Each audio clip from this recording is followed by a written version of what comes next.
1932 के खतियान पर हेमंत सोरेन ने कही बड़ी बात, राजभवन पर तीखे वार। मुख्यमंत्री हेमंत सोरेन ने शनिवार को चुनाव आयोग से आए मंतव्य पर राजभवन की चुप्पी, 1932 के खतियान के आधार पर अस्थानीयता नीति, आरक्षण की जटिलताओं, सुखाड़ समेत कैबिनेट में फेरबदल से संबंधित सवालों पर खुलकर बातचीत की। मीडिया से मुखातिब हेमंत सोरेन ने चुनाव आयोग के मंतव्य को लेकर किए गए सवाल पर कहा कि अगर मैं सजा का पात्र हूं तो सजा क्यों नहीं सुनाते। यह देश का पहला उदाहरण होगा जब सजा सुनाने के लिए कोई गुहार लगा रहा है। मुख्यमंत्री ने कहा, वे हाथ जोड़कर राज्यपाल से कह रहे हैं, अगर मैं सजा का पात्र हूं तो असंवैधानिक तरीके से पद पर बैठा हूं। हमारे प्रतिनिधि राज्यपाल से मिले, मैं राजभवन जाकर मिला। अब आरटीआई यानी सूचना का अधिकार के तहत जानकारी मांगी गई है। राज्यपाल जानकारी नहीं देकर मुझे सजा दे रहे हैं। अभी जो स्थिति बनी है वह सजा से कम नहीं है। अगर मैंने अपराध किया है और पद पर बैठा हूं तो यह कैसी नैतिकता है। राज्यपाल और चुनाव आयोग बताएं। अगर वे नहीं बता पा रहे हैं तो जो इसके पीछे हैं वही बताएं। उनका इशारा भाजपा के नेताओं की तरफ था।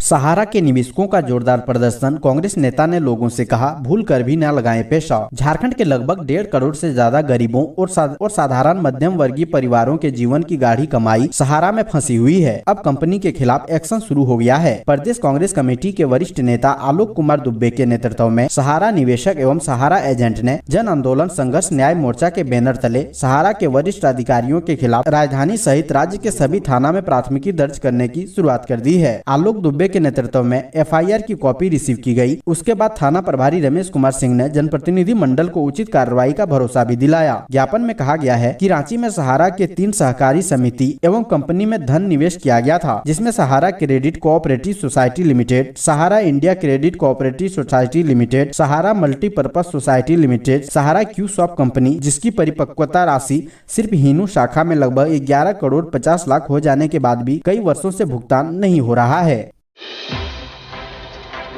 बेटी के साथ सिंगापुर में बीच पर घूमते दिखे लालू यादव तो भाजपा ने कसा तंज, बोले जेल में तो बीमार रहते हैं। राजद प्रमुख लालू प्रसाद यादव सिंगापुर अपनी बेटी के पास किडनी का इलाज करवाने गए हैं। सिंगापुर पहुंचने के बाद ही उनकी तस्वीर सोशल मीडिया पर वायरल होने लगी है। शुरुआत में आई तस्वीरों में लालू के परिवार के सदस्य उनको एयरपोर्ट रिसीव करने पहुँचे हैं। इसके बाद वह परिवार के सदस्यों के साथ बीच पर घूमते नजर आ रहे हैं। अब सामने आई तस्वीर के मुताबिक सिंगापुर में उनका इलाज शुरू हो गया है। बीच पर घूमते लालू प्रसाद यादव की तस्वीर शेयर कर भाजपा नेता वीवी रेड्डी ने लिखा कि जेल में रहने के दौरान उन्हें हमेशा स्वास्थ्य संबंधी समस्याएं थी। गंभीर बीमारी का हवाला देते हुए अस्पताल में भर्ती रहे, लेकिन जब वे सिंगापुर पहुंचे तो वे फिट हो गए।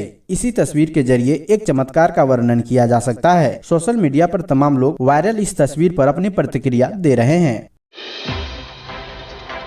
लाइव पर कहा, चारों मरेंगे। कंटेनर में भीड़ी कार बोरी में भरकर लाए गए लाश। कहते हैं कि अपनी जुबान से कोई भी बुरी बात नहीं कहना चाहिए, क्योंकि माना जाता है कि कभी कभी आपकी जुबान पर मां सरस्वती का वास होता है और वो बात सच हो जाती है। कुछ ऐसा ही वाकया बिहार के एक डॉक्टर एवं जेडीयू नेता के बेटे और उसके साथियों के साथ हुआ। दरअसल वो पूर्वांचल एक्सप्रेसवे पर 230 किलोमीटर प्रति घंटा की रफ्तार से BMW कार चला रहे थे। इस दौरान वो इसका लाइव भी कर रहे थे। तभी कार में सवार किसी एक साथी ने कहा कि स्पीड और बढ़ाओ, चारों मरेंगे। कुछ देर बाद में BMW कंटेनर से जा भिड़ी और चारों की मौके पर ही मौत हो गई। ये घटना यूपी के सुल्तानपुर में पूर्वांचल एक्सप्रेसवे पर हुई है। इस हादसे में जान गंवाने वाले डॉक्टर आनंद कुमार रोहतास जिले में डेहरी के रहने वाले थे। उसके पिता निर्मल कुमार भी डॉक्टर हैं और जेडीयू नेता और औरंगाबाद लोकसभा प्रभारी भी हैं।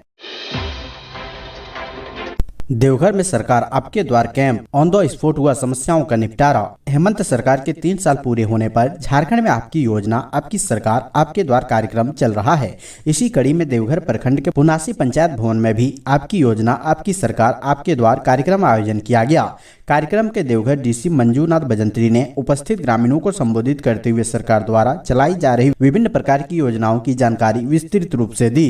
देवघर डीसी ने कहा कि सरकार बहुत ही जन कल्याणकारी योजनाएं चला रही है, जिसमें सावित्रीबाई फुले किशोरी समृद्धि योजना, सार्वजन पेंशन योजना, हरा राशन कार्ड, मुख्यमंत्री पशुधन विकास योजना, मुख्यमंत्री रोजगार सृजन योजना, भू राजस्व मामलों का निपटारा, भू लगान रसीद, बिजली और पेयजल समस्याओं का निपटारा, किसान क्रेडिट कार्ड, फूलो झानो आशीर्वाद योजना, मनरेगा के अंतर्गत न्यूनतम 5-5 योजनाओं का शुभारंभ आदि शामिल है। उन्होंने कहा कि इसके साथ साथ अखिल भारतीय आयुर्विज्ञान संस्थान और हवाई अड्डा के निर्माण होने से इस क्षेत्र में बहुत सारे पढ़े लिखे बेरोजगार लोगों को रोजगार की संभावना बढ़ी है।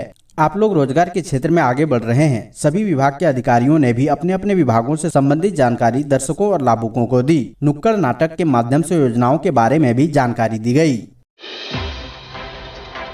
शाहरुख और सलमान खान के बारे में क्या कह गए बाबा रामदेव, इस्लाम पर भी दिया बयान। योग गुरु बाबा रामदेव ने शनिवार को बॉलीवुड अभिनेता शाहरुख खान और सलमान खान के बारे में बड़ा बयान दिया है। वहीं उन्होंने बॉलीवुड अभिनेत्री के बारे में भी खुलासा किया है। यहां आर्य सम्मेलन को संबोधित करते हुए बाबा रामदेव ने कहा, शाहरुख का बेटा ड्रग्स लेता पकड़ा गया, वो जेल गया। सलमान भी ड्रग्स लेता है, अमीर लेता है या नहीं यह पता नहीं है। पूरा बॉलीवुड ड्रग्स की चपेट में है। एक्ट्रेस का तो भगवान ही मालिक है। आगे बाबा ने कहा, इस्लाम में कोई भी शराब पी ले तो उसे कहते हैं वो नापाक हो गया, लेकिन जिन्ना दारू पीता था वो मर गया, अच्छा हुआ। इस्लाम में शराब को लेकर सख्ती है तो वहाँ बीड़ी सिगरेट का नशा हावी हो गया है। आज पूरे देश में कोई पवित्र समाज है तो वो सिर्फ आर्य समाज है, जिसे मानने वाले किसी भी प्रकार का नशा नहीं करते। बाबा रामदेव ने सभा को संबोधित करते हुए कहा, आप तो ऋषियों के वंशज हैं, नशा क्यों नहीं छोड़ सकते। आगे बाबा रामदेव ने कहा, चुनाव आते ही कुछ राजनीतिक दल समाज को जातियों और पंथ में बांटने की कोशिश शुरू कर देते हैं। ओबीसी, दलित, आदिवासी, मुसलमान का गठजोड़ बनाने की कोशिश होती है, लेकिन यह कभी अपने मकसद में कामयाब नहीं होंगे। उन्होंने कहा, सिर्फ आर्य समाज है जो कोई भेदभाव नहीं करता। यहाँ सभी जातियों का सम्मान है। आर्य समाज देश को जाति मुक्ति और समानता युक्त बनाने की दिशा में काम कर रहा है।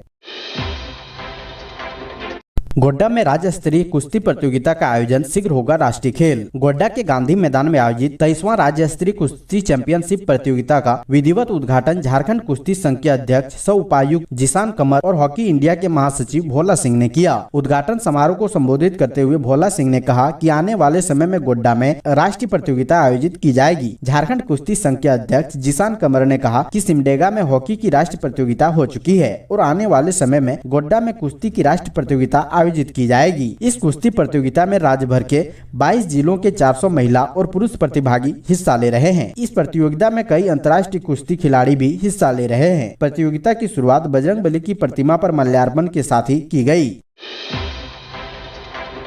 नरेंद्र मोदी पर विवादित बोल, ललन सिंह आज झारखंड में जदयू कार्यकर्ताओं में भरेंगे जोश। झारखंड में जदयू के विस्तार तथा प्रदेश में पार्टी की खोई प्रतिष्ठा वापस लाने के लिए लंबे समय बाद राज्य स्तरीय सम्मेलन आज डीवडी स्थित कार्निवल बैंक्वेट हॉल में होगा। इस सम्मेलन में पार्टी के राष्ट्रीय अध्यक्ष राजीव रंजन सिंह उर्फ ललन सिंह तथा प्रदेश प्रभारी सह बिहार के ग्रामीण विकास मंत्री श्रवण कुमार भी शिरकत करेंगे। इसमें जहाँ कई नेता कार्यकर्ता जदयू में शामिल होंगे, वहीं कुछ पुराने सदस्यों की वापसी होगी। साथ ही गौतम सागर राणा अपनी पार्टी झारखंड जनता दल का जदयू में विलय करेंगे। ललन सिंह इस सम्मेलन में पार्टी के विस्तार तथा सदस्यता अभियान को गति देने के लिए पार्टी अधिकारियों को टास्क सौंपेंगे। इस क्रम में वे पार्टी कार्यकर्ताओं का मनोबल भी बढ़ाएंगे। दिवाली और छठ पर 2 घंटे पटाखे चलाने की अनुमति, क्रिसमस और नए साल पर केवल इतने मिनट होगी आतिशबाजी।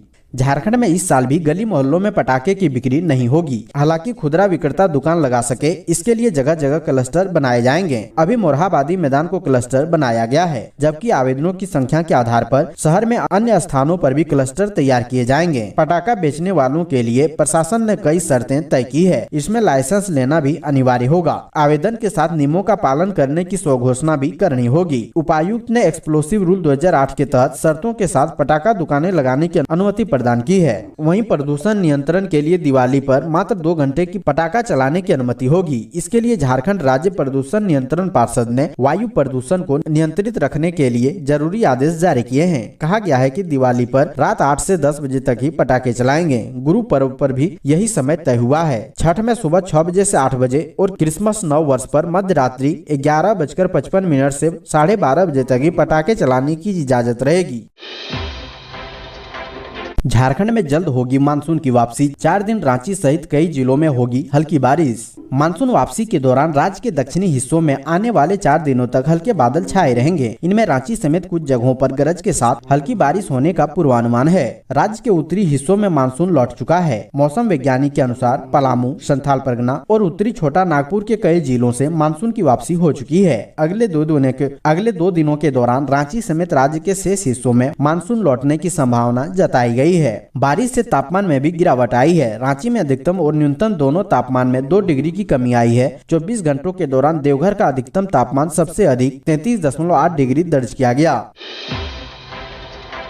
झारखंड में डेंगू और चिकनगुनिया का कहर, अलर्ट। स्वास्थ्य विभाग ने जारी की गाइडलाइन। झारखंड में डेंगू और चिकनगुनिया के बढ़ते संक्रमण को देखते हुए स्वास्थ्य विभाग अलर्ट है। विभाग के अभियान निदेशक भुवनेश प्रताप सिंह ने सभी जिलों के डीसी को इसकी रोकथाम को लेकर आवश्यक दिशा निर्देश दिए हैं। अभियान चलाकर डेंगू चिकनगुनिया की रोकथाम का प्रचार प्रसार करने और लोगों को घर के आसपास जल जमाव नहीं करने के लिए प्रेरित किया जाएगा। साथ ही निजी अस्पतालों में डेंगू के संभावित रोगियों की सूची राज्य मुख्यालय को हर माह भेजने का निर्देश दिया गया।